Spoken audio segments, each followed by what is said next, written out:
नमस्कार, मैं नियाज खान और आप देख रहे हैं न्यूज एक्सप्रेस। नेता प्रतिपक्ष बनने के बाद राहुल गांधी सदन के अंदर वैसे तो बहुत से मुद्दों को उठा रहे हैं, लेकिन उनमें से एक ऐसा मुद्दा है जिस पर खूब राजनीति हो रही है और मुद्दा जातिगत जनगणना का है। अभी हाल ही में राहुल गांधी ने सीना ठोककर सदन के अंदर कहा था कि हम किसी भी हालत में जाति जनगणना सदन से पास कराकर रहेंगे। सर, ये जो आपने चक्रव्यूह बनाया है, इस चक्रव्यूह से करोड़ों लोगों को नुकसान हो रहा है, दर्द पहुंच रहा है और हम इस चक्रव्यूह को तोड़ने जा रहे हैं। और तोड़ने का सबसे बड़ा तरीका जिससे आप लोग डरते हो, कांपते हो, वो है जाति जनगणना।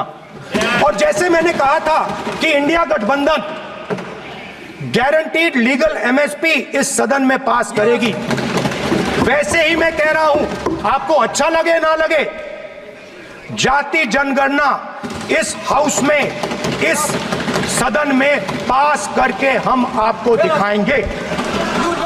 तो सुना आपने किस तरह से राहुल गांधी ताल ठोक कर कह रहे हैं कि जिस जाति जनगणना से मोदी सरकार कांपती है उसे वो लाकर रहेंगे।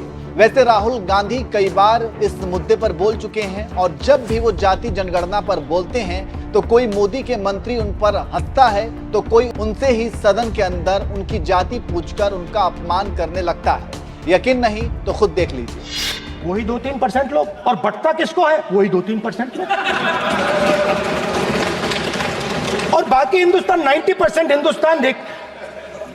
फाइनेंस मिनिस्टर मुस्कुरा रही है, कमाल की बात है। ये हंसने की चीज नहीं है मैडम, ये हंसने की बात नहीं है, ये जाति जनगणना है, ये जाति जनगणना है। इससे देश बदल जाएगा।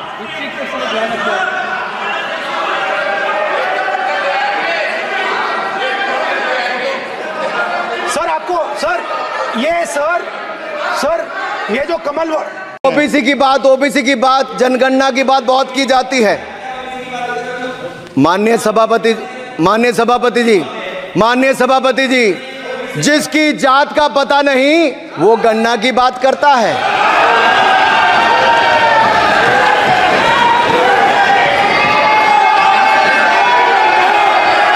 जिसकी जात का पता नहीं वो गणना की बात करता है।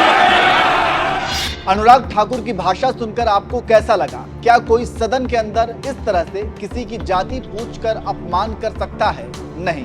सबसे पहले तो आप सदन के अंदर किसी की जाति पूछ ही नहीं सकते हैं। और अनुराग ठाकुर जिस लहजे में राहुल गांधी की जात पूछ रहे हैं, ऐसा लग रहा है कि वो किसी तरह का उन पर तंज कस रहे हैं और उनका अपमान कर रहे हैं। और शर्म की बात तो तब ज्यादा है जब अनुराग ठाकुर इस तरह की ओछी बात कर रहे हैं और पीछे बैठे बीजेपी सांसद तालियां पीट रहे हैं। अब जरा सोचिए, अगर कोई दूसरा अनुराग ठाकुर से उनकी जाति इस अंदाज में पूछता जिस अंदाज में वो राहुल गांधी से पूछ रहे थे, तो अनुराग ठाकुर क्या करते? जाहिर सी बात है, पूरी बीजेपी इसका विरोध करती और हल्ला काट देती। लेकिन यहाँ राहुल गांधी का बड़कपन देखिए कि राहुल गांधी गुस्सा होने के बजाय सभ्य होकर उनका जवाब दे रहे हैं। मन क्या था? स्पीकर सर, सर माइक नहीं सर, एक मिनट, माइक यहाँ से नहीं जाता। स्पीकर सर, मैं नाम जो ले भी तो माइक आ जाएगा। स्पीकर सर, जो भी इस देश में दलितों की, आदिवासियों की, पिछड़ों की बात उठाता है, जो भी उनके लिए लड़ता है, उसको गाली खाना ही पड़ता है। और मैं ये सब गालियां खुशी से खाऊंगा, क्योंकि महाभारत की बात हुई तो महाभारत में अर्जुन को सिर्फ मच्छी की आंख दिख रही थी, उसी प्रकार मुझे सिर्फ मच्छी की आंख दिख रही है। जाति जनगणना हम करा के दिखाएंगे। खत्म। आपको जितनी गाली देनी है आप दीजिए, हम खुशी से लेंगे। धन्यवाद। तो देखा आपने राहुल गांधी ने किस अंदाज में अनुराग ठाकुर को जवाब दिया। खैर, फिलहाल जाति जनगणना का मुद्दा जिस तरह से सुर्खियां बटोर रहा है, अब ऐसे में सवाल यह है कि क्या एनडीए के अंदर ही जाति जनगणना को लेकर एकमत है? क्या नीतीश कुमार जाति जनगणना के मुद्दे पर बीजेपी का साथ देंगे? आपको याद होगा, नीतीश कुमार जब बिहार में बीजेपी के साथ नहीं थे और जाति जनगणना का मुद्दा छिड़ा था, तब वो बीजेपी को कैसे घेर रहे थे और भाजपाई भी नीतीश के जाति जनगणना के फैसले पर किस तरह से उनकी आलोचना कर रहे थे और उन पर सवाल उठा रहे थे। लेकिन इसके बावजूद बिहार में जाति आधारित गणना हुआ और इसके बाद 2 अक्टूबर 2023 में नीतीश ने एक्स पर लिखा था, आज गांधी जयंती के शुभ अवसर पर बिहार में कराई गई जाति आधारित गणना के आंकड़े प्रकाशित कर दिए गए हैं। जाति आधारित गणना के कार्य में लगी हुई पूरी टीम को बहुत बहुत बधाई। जाति आधारित गणना के लिए सर्वसम्मति से विधानमंडल में प्रस्ताव पारित किया गया था। विधानसभा के सभी 9 दलों की सहमति से निर्णय लिया गया था कि राज्य सरकार अपने संसाधनों से जाति आधारित गणना कराएगी एवं दिनांक 2/6/2022 को मंत्रिपरिषद में इसकी स्वीकृति दी गई थी। इसके आधार पर राज्य सरकार ने अपने संसाधनों से जाति आधारित गणना कराई है। जाति आधारित गणना से न सिर्फ जातियों के बारे में पता चला है बल्कि सभी की आर्थिक स्थिति की जानकारी भी मिली है।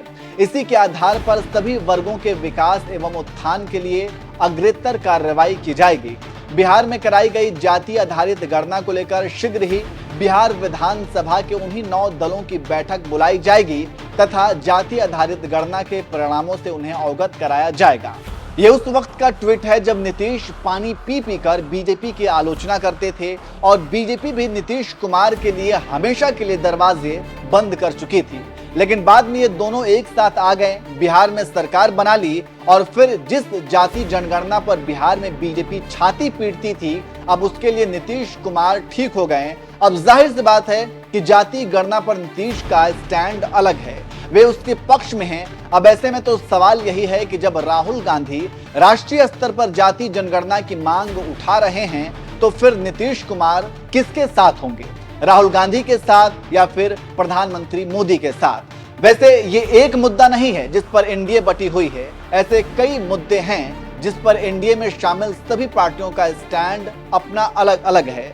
बात चाहे यूसीसी की हो यानी यूनिफॉर्म सिविल कोड की, या फिर CAA की हो, या फिर जाति गणना की हो, ऐसे कई मुद्दों पर एनडीए बटी हुई है और राजनीतिक विश्लेषक तो यही कह रहे हैं कि नीतीश कुमार कई मुद्दों पर बीजेपी के साथ नहीं जाएंगे और संभावना तो ये भी है कि नीतीश एनडीए छोड़कर इंडिया में शामिल भी हो सकते हैं। वैसे राजनीति में संभावनाएं कभी खत्म नहीं होती हैं। अब वैसे आपको क्या लगता है कि क्या वाकई में नीतीश कुमार जाति जनगणना के मुद्दे पर राहुल का साथ देंगे? कमेंट करके जरूर बताएं।